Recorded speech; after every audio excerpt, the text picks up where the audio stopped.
Sejam muito bem-vindos a mais um episódio do The Leaderview. No episódio de hoje traremos uma entrevista com a Rachel Goldstein. A Rachel é americana e, portanto, a entrevista será conduzida em inglês, mas disponibilizaremos legendas para português em nosso canal do YouTube. So welcome everybody to another episode of The Leaderview. In today's episode, we have a very special guest, Rachel Goldstein. Sharing the bench with me, I have, as usual, Patrick and Cleo, my good friends.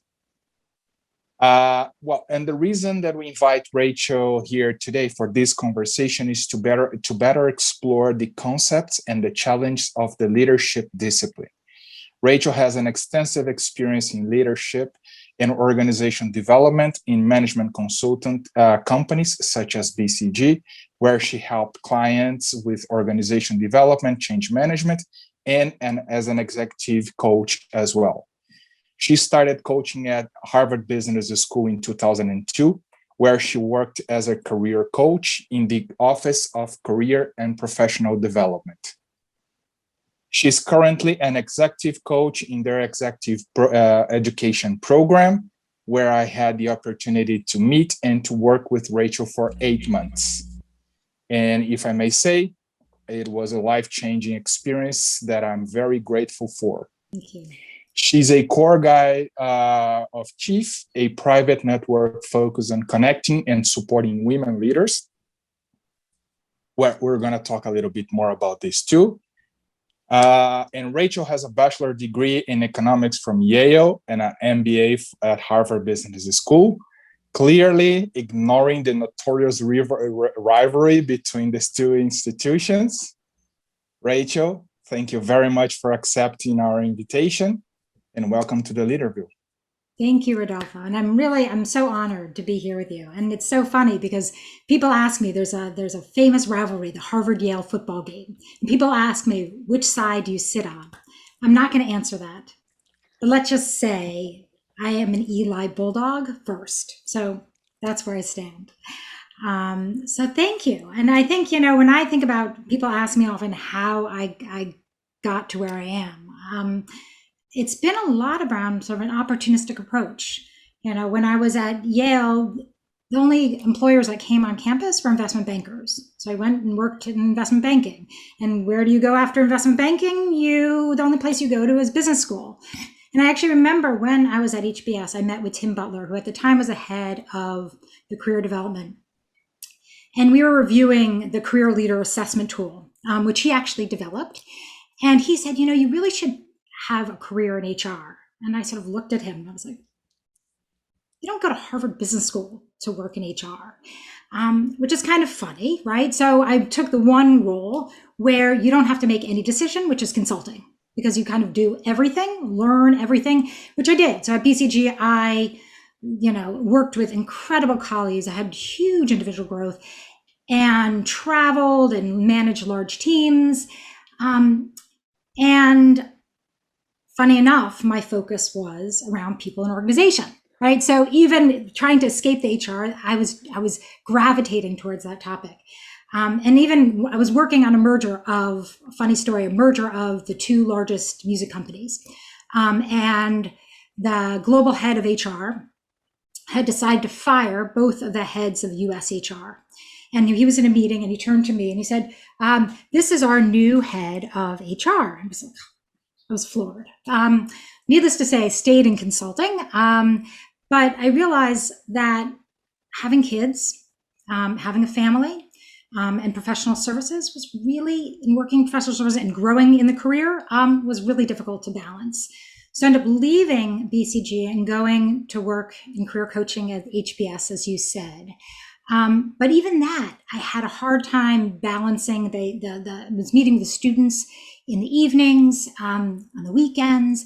And so I ended up going back to BCG and managed their distance learning. And then had sort of this aha moment. I was developing a curriculum called Being at Your Best. And I realized I was not living at my best. So once again, left BCG and became certified as an executive coach and feel fulfilled because I get to work with amazing leaders. And at HBS, the breadth of, of industries, functions, nationalities that I get exposed to, and in my individual practice and with Chief working with amazing women leaders, I get excited, as clearly you can see, about working with them on achieving their full potential. But that's amazing. And Rachel, thank you for your time with us. It's just amazing to have someone like you here, and your journey is so nice. It's so great to hear that.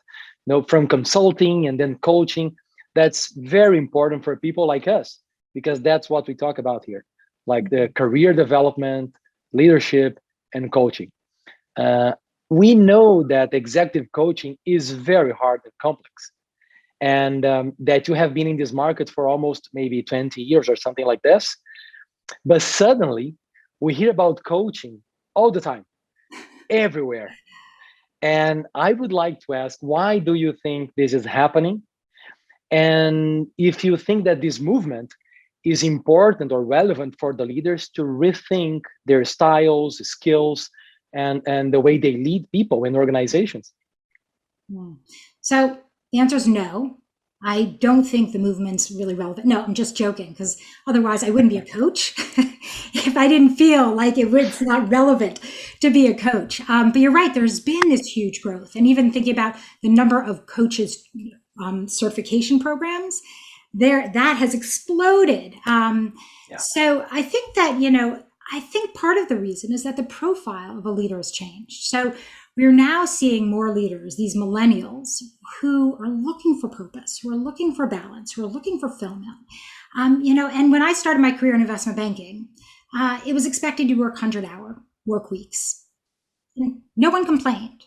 I actually remember, and I'm not gonna get choked up on this, I promise, but I remember working in the World Trade Center during the first bombing, which took place in 1993, 8 years before the terrible destruction of the Twin Towers. And I remember when the bomb went off in my building, the senior partner working with me told me to get back to work because we had a pitch due the next day. That shows where we've come, right, over those 30 years. And so I think if you think about the leaders of today, right, they want the work-life balance. They are more self-aware, and they're really working on sort of aligning their overall values with their work. So I think that's, been huge change and resulted in why you hear about it, right, is both the self-awareness, the demand side, and that it's no longer sort of people see the value. It's been proven to have the value, and so that people are just sort of like an ongoing cycle where people continue and the demand continues. Yeah, that's great, Rachel, and that's a great example, right, of how things have changed throughout the years. And here we approach leadership, as we mentioned, as a discipline, and we discuss a lot some of its relevant pillars. And being an executive coach yourself, how do you think, in practical terms, this value is added to helping leaders be more effective? What do you see in the leaders when they come to you and they go through that process and you work with them? What are some of the examples that you see of this being applied in practice in terms of values? Interesting. So I think one of the core beliefs in coaching is that people or leaders are naturally creative, resourceful, and whole. So that that we're just revealing what exists within them, and that they already have a lot of the answers in them. So my role as a coach is basically to provide them with time for reflection, because I think we spend a lot of time doing and not enough being and thinking and reflecting. We also help with them with the tools, help them look at different perspectives, and then really to deepen the learning and then take action, accountability.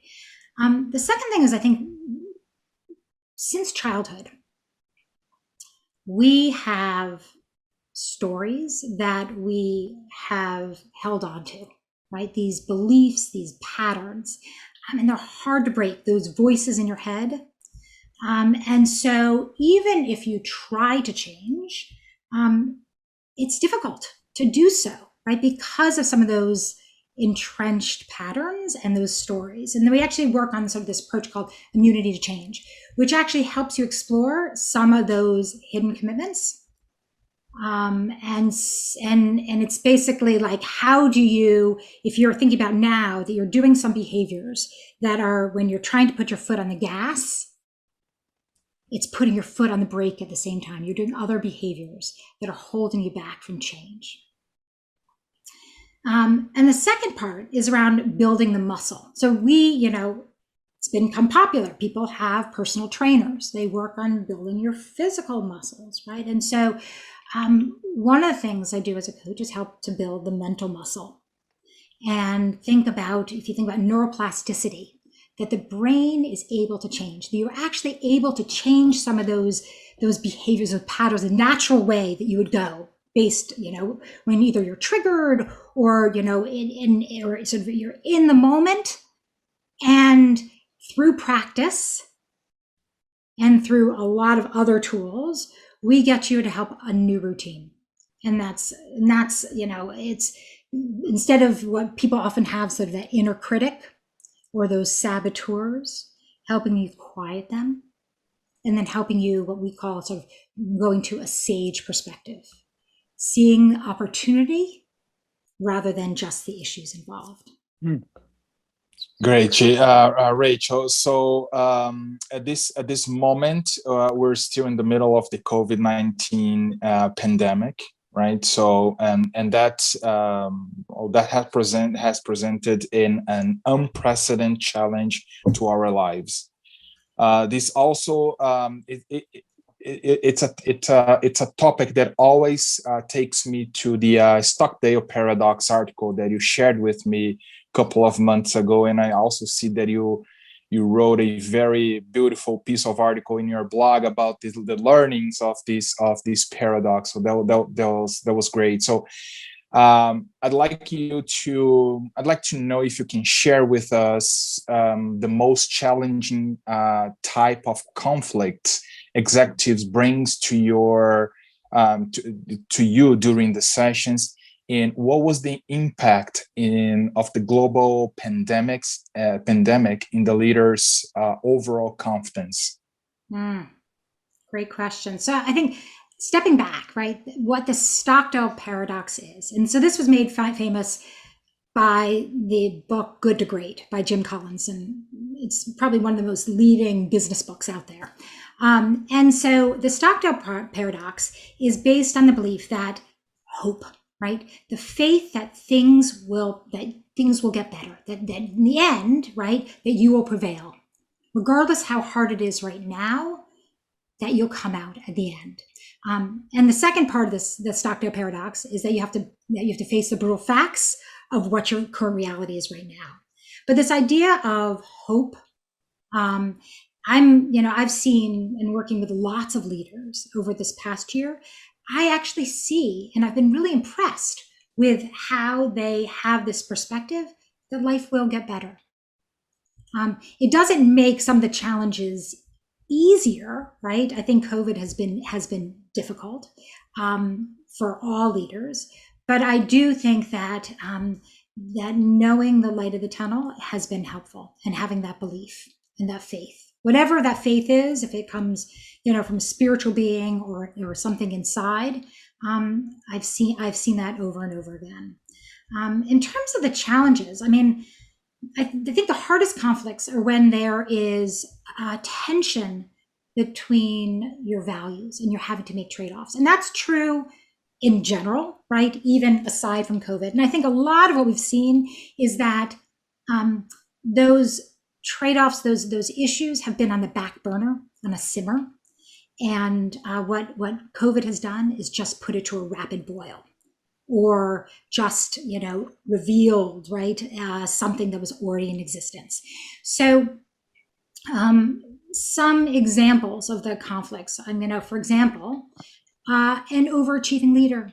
And specifically, I think about female leaders who also really value family, but is having like trouble drawing the boundaries at home. So if I think about today, right, most people are still working from home. And unfortunately, those benefits of working from home has actually eroded because we're now more like living at work.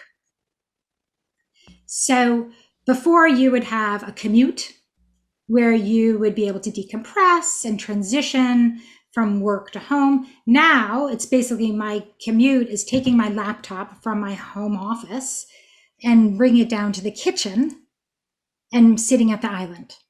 So I feel like that has been really, really difficult. And there is this, the Parkinson's Law. I don't know, are you familiar with Parkinson's Law? So it's the theory that work expands to fill all the available time. So those benefits that you gain by not having the commute, actually, you haven't saved any time. And in fact, the opposite is happening. The people are working more. So really, I mean, it's around, you can blame the work or you can work on the person. I see at HBS as part of the program, Rodolfo, that you were participating in, when you came onto campus, people were there, right? That there was respect from the employers that you were taking time off. Now people are juggling a lot more than they did in the past. And so that's a real tension for leaders around boundaries. The second I'd see is sort of like a tension clearly around the values of relationships and the value and their value around having real impact and around having to do layoffs or furloughs, which has been very common. And the third challenge that I've seen, which has been a challenge all along for leaders, and especially for introverts, is around networking. And so during COVID, we've seen, a lot of tension with peers. And in the past, you have been able to have those informal discussions. The water cooler, you've been able to walk to someone's office. Now, you don't have that.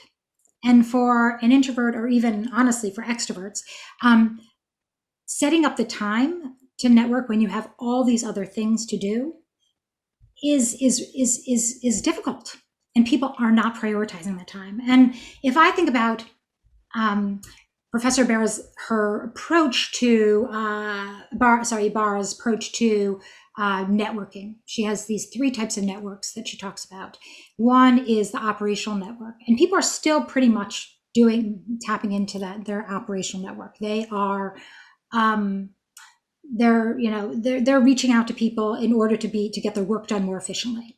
The one that's really suffered is a lot around the strategic network of reaching out to people for future goals. And so that, if I think about working with leaders, it's around thinking as a coach, let's think about what your networking plan is. Who are you ignoring? Who do you need to reach out to? And also looking at how do you allocate your time?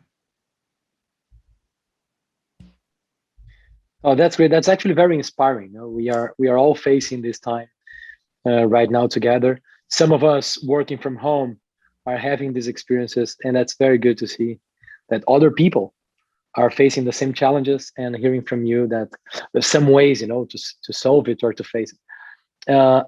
We had in one of the past episodes, we had a very experienced executive talking about something very interesting. When he's an amazing mentor, but he said that he is very consultant style because he always jumped to the solution and conclusion.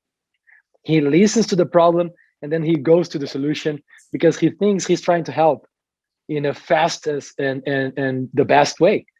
So my view, this is very challenging, So you as a coach, how do you teach the executives to decide when they will be a coach, a mentor, or even sometimes a consultant?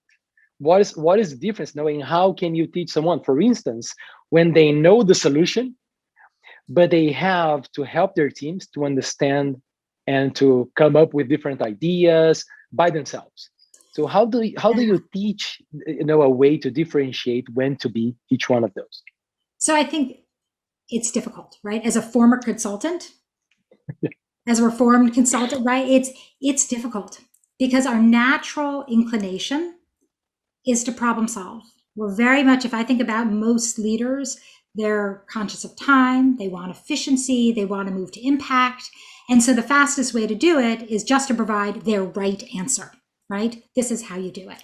And of course, you miss things, right? It's not about fixing the problem as they arise. It's really leaders today need to really work through and work with their team. And so I work with leaders on helping them develop their active listening skills. So if I think about there are 3 levels of listening, and when you talked about the consultant perspective, it's usually around level 1, which is when you're talking, you're asking me a question, or even when I ask you a question, I'm not really listening. I'm formulating my response in my head. The second, level 2 listening, is I am really attentive to you.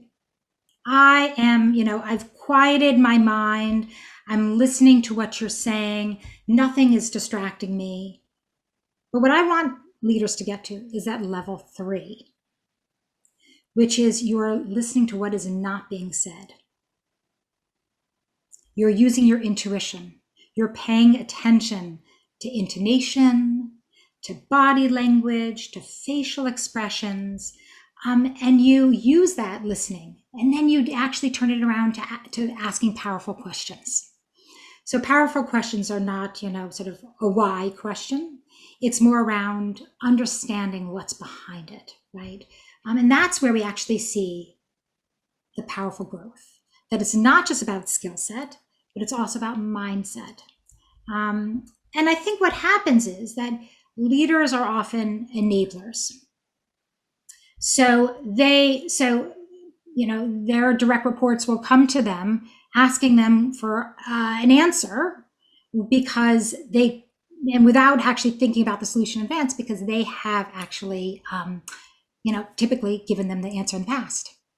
And so what it requires is a lot of patience, working on their techniques that you can work on to sort of quiet the mind, to get into this active listening mode, and to actually get their direct reports to come up with the options on their own. So if I think about a great example, in this month's Harvard Business Review, there was an interview with Albert Bourla, who is the CEO of Pfizer, about how they were able to roll out the vaccine in record time. And he said that in the past, exactly what the leaders had given the answers. And he said, initially we started with having people coming to us with 3 options. He said, what we moved to was not just having them come with the 3 options, which are things that they had done in the past, but to come up with option 4, 5, and 6 of things that they hadn't even thought before. So and they said, it took months. It took months for it to become a habit, but they were able to get people to start brainstorming on their own. So there is something around the discipline of a leader to move away from the consultant. And typically, leaders are mentors, right? When they they often confuse mentor and coach, and they use the word synonymously when they're actually not, right? A mentor is, watch how I do it. Let me show you how I do it so I can model it, right? Or I can provide you advice on what you're doing, right? A consultant is, here, let me analyze the problem and help you solve the problem. And a coach helps us explore it. And for you, when I talked about in the beginning about revealing those options so that you have a greater aha moment, and that's where the leaps happen. You don't learn the same way when someone tells you. It's when you actually have that light bulb goes off that you make those connections on your own. That's great, Rachel. Yeah, great way to put those distinctions. That's very important. I want to shift a little bit about the subject, just to touch on some of the other work that you do with Chief. And when I looked at the profile of Chief on LinkedIn, there was the very catchy sentence that said, women have always been powerful. we're now waiting for a seat at the table. We're building our own, which is, to me, was very, very powerful statement. So this concept, of course, of DEI, diversity, equity, inclusion, or belonging, has really been very discussed topic recently. And the work that Chief does, of course, is fundamental to get where we need to be. And I was looking at the website and I saw a few other stats that were very interesting to me. And one thing that occurred was this thought that if it will take 200 years to reach parity for women in business, what do you consider the crucial obstacles to be surpassed so we don't have to wait for 8 generations for something like that to happen? So I think you raise a great point, and Chief is actually is a phenomenal organization. It's a relatively new organization. It just rolled out into Boston, so I've been a part of Chief just for a few months. But their goal is really to get women to the top and to keep them there, and to provide them with this very supportive board of advisors, similar to HBS, where you have a living group or a learning group, where you have diversity of perspectives, industries, and this is the same way. So this is, so I just wanted to give that little bit of a context. So this is, COVID has been tough. And I think there's been a study, about a year ago, over a year and a half ago, that BCG did, where they showed that women are 1.9 times as likely to more likely than men to handle day-to-day responsibilities at home. And what we have found is that this has even hurt, that COVID has even hurt women even more. So it's even been a step back. If we think about women, who's leaving the workforce, more women than men. So I think if I think about, how do you address it? I think there's two things. One is that a lot of it is what does the woman need to do internally? So it's easy to sort of blame the company or the environment, and we'll get to that in a second. But I think that women actually need to take a stand. So post-pandemic, when the kids are back at school, recognizing that now it's tough, we have to look at the value of our time. We have to see how we're spending and really addressing, how what are the things that we're doing that we can actually take off our plate if possible. The second thing is really looking at our money mindset. So I think in general, the money mindset is a difficult issue, right? But I think it's particularly hard for women. So if we think about reframing the way that we look at money, and the second is developing courage. And that is again, right? I know I have struggled with this topic. I'm a pleaser.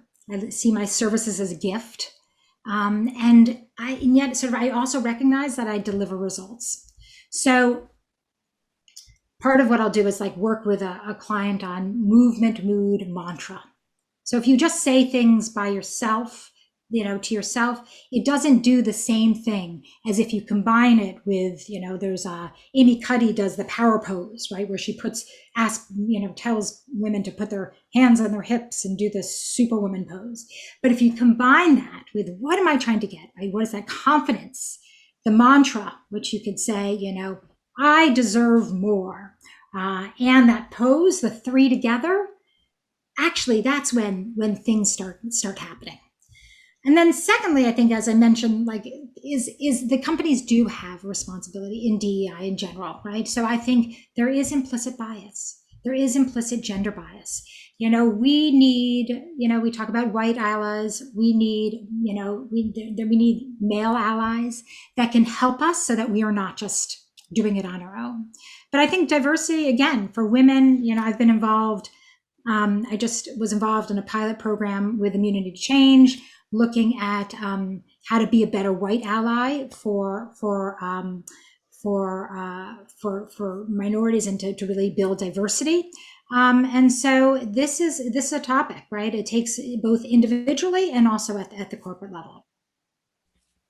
Thank you. Excellent.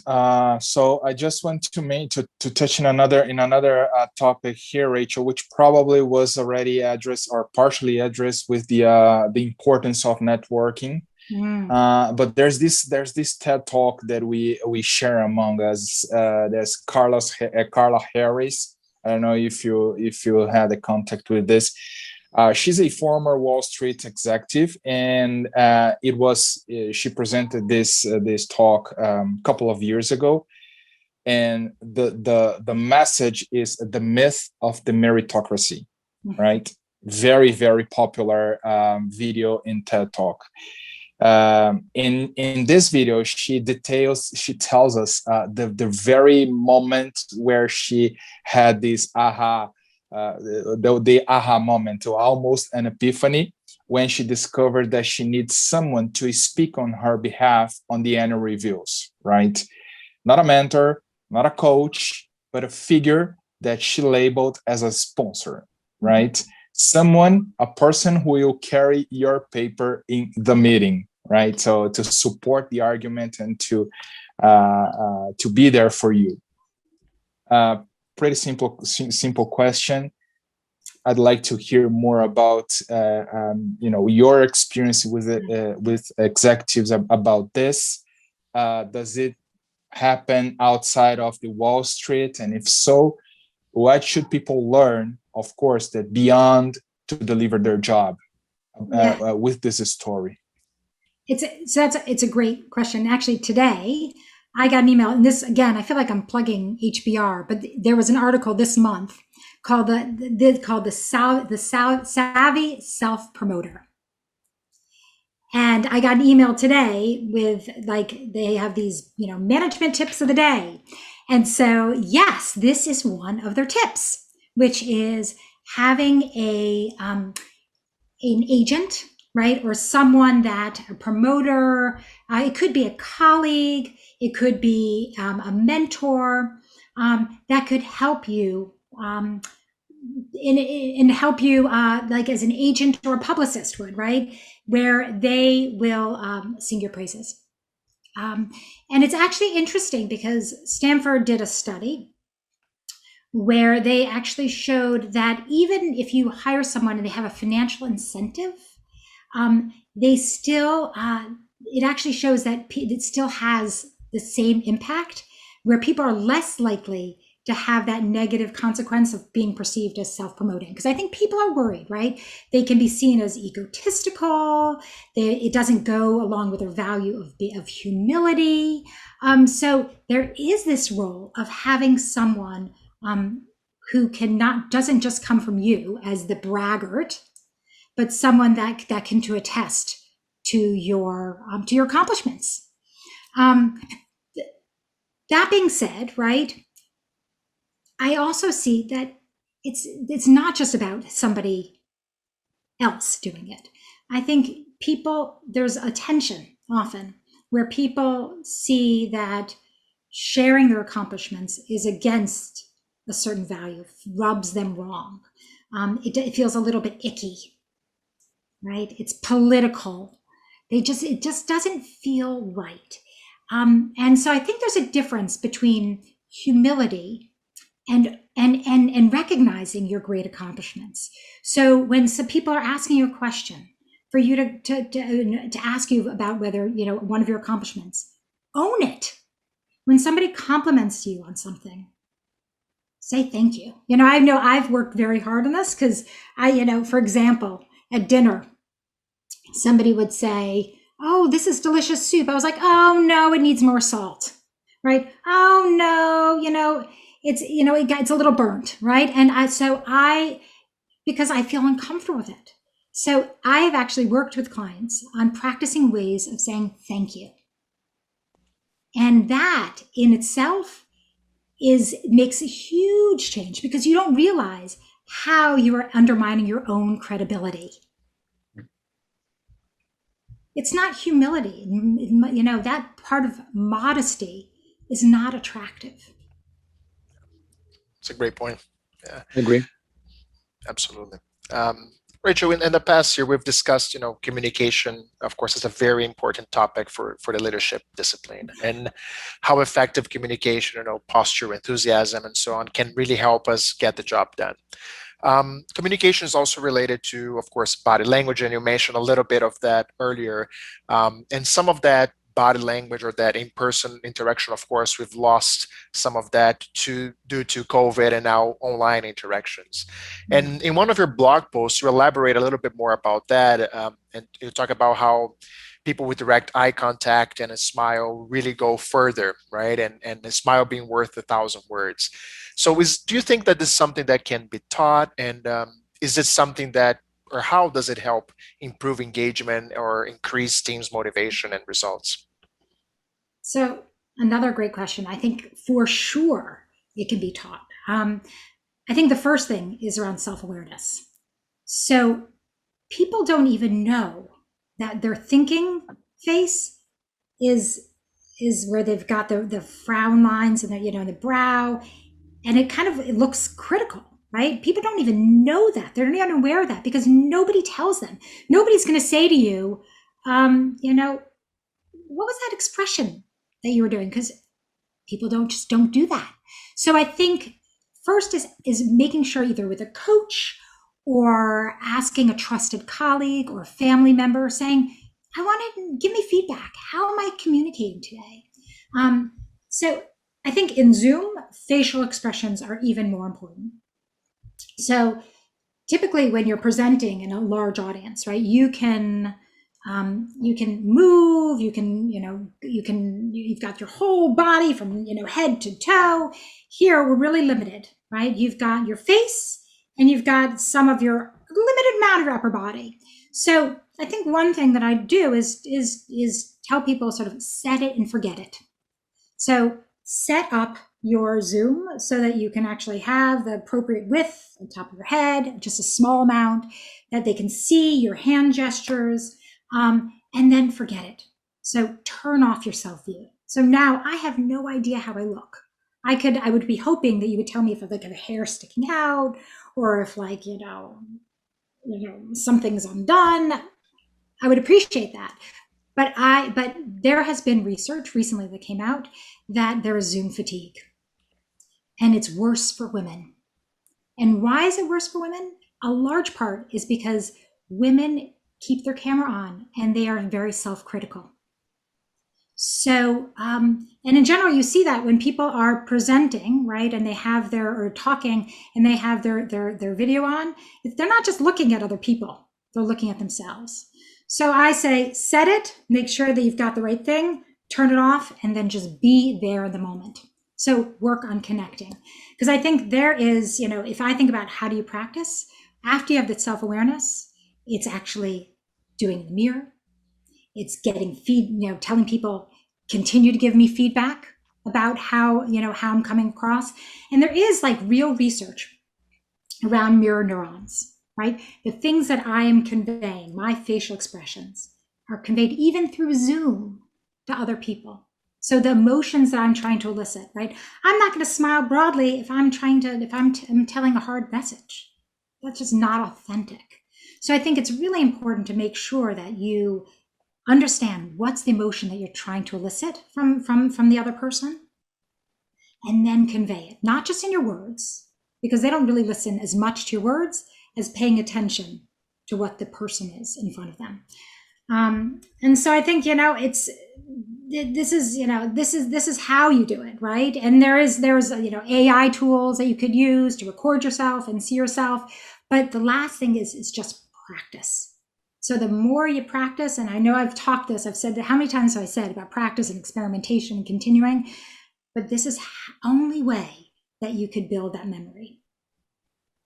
Become second nature, which is what you really want. Makes sense. Yeah, that's great. No, and that's amazing the way, you have to, it's like storytelling. You tell the story and then every time you repeat, you are improving the way you tell it. So it is very nice, to be honest.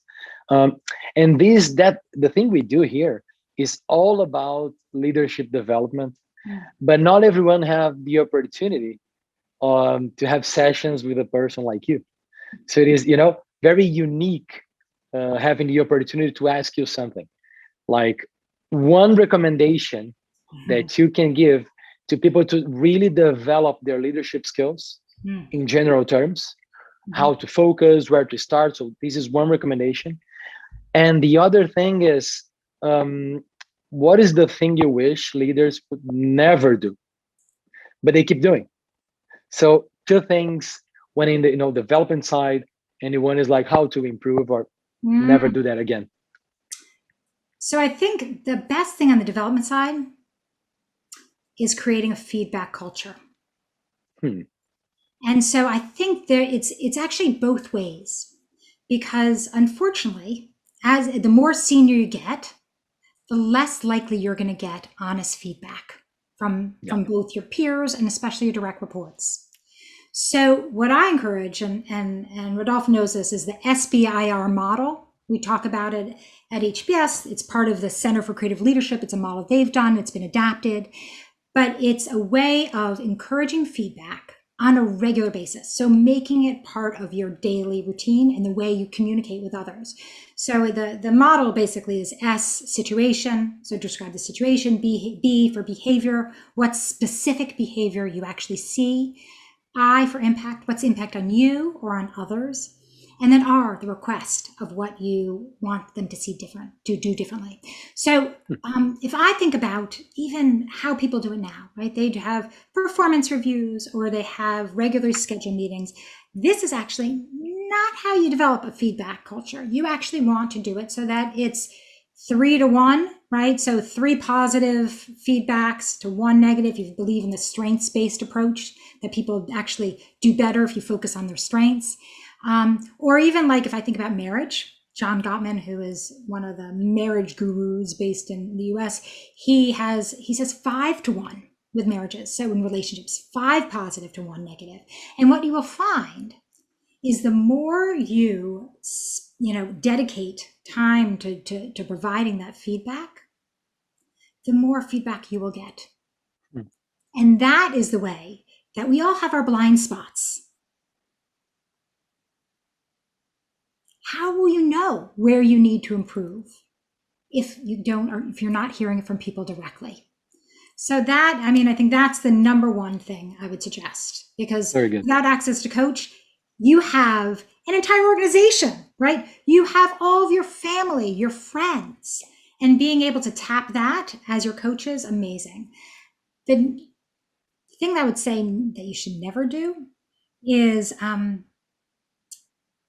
I think when people get stressed, and especially now during COVID, right, there's the neuroscience, right, around how people are, when people are triggered, right, or people are afraid, they go into something people call about the amygdala hijack, but it's not really a hijack, but it's something around the limbic system where their rational part of the brain stops working. And so what we often see is that people start to blame, and they start to try to point fingers. And so the one behavior that would want to really see leaders work on is moving away from that to really thinking about their own contribution and to focus on the growth mindset, right? That mistakes will happen, but it's not about the lack of intellectual ability. The person's still smart, the person's still capable, but it's how the person can grow, how you can grow. And I think that, the leader that places blame will soon have fewer followers. Well, I think those that are actually focused on the growth mindset, they're building the next generation, and they're also helping support themselves. That's actually great. And if I may comment very quickly on the first point, because you said on the feedback is very important, and you need a leader. As higher you go, you have less feedbacks. So I was reading once that a bad leader is surrounded by mirrors and liars. So that's very interesting, because that's the real situation. I know people like this. And the thing you were talking about, creating the culture of feedback and being vulnerable and listen to the feedbacks from your teams and peers and family, It is very important. Very nice. Thank you for this. Yeah, but I love how you point out, right, the vulnerable piece, right? So that is that's a requirement, right, for the feedback culture. The second one is someone that's not letting themselves be vulnerable. And the problem is that the way that you really build trust in an organization is through vulnerability. And this has been, you've seen this over and over again with leaders demonstrating for the first time during COVID vulnerability because they're being told they need to do that. Yeah. And it's really, if there are, those things that you want to keep, we've had all these conversations about what are the things you want to make sure that you keep from this past year. That is one of the wonderful things, right? That all of a sudden the topic of vulnerability has come to light. Brilliant. Yeah, this feedback framework that you just point out to everyone, I gotta tell you that it changed the way that I communicate with the team, and it changed the behavior of the team.